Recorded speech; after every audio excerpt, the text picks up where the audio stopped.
Некрасов. Не ветер бушует над бором, из поэмы «Мороз красный нос». Не ветер бушует над бором, не с гор побежали ручьи.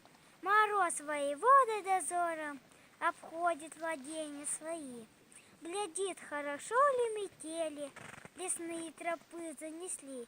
И нет где трещины щели, и нет где голой земли. Пушистый ли сосен вершины, красив ли узор на дубах, и крепко ли скованы льдины в великих и малых водах. Идет по деревьям, шагает, трещит по замерзлой воде, и яркое солнце играет в косматой его бороде. Забравшись на сосну большую, по веточкам палицей бьет, и сам про себя удалую хвастливую песню поет.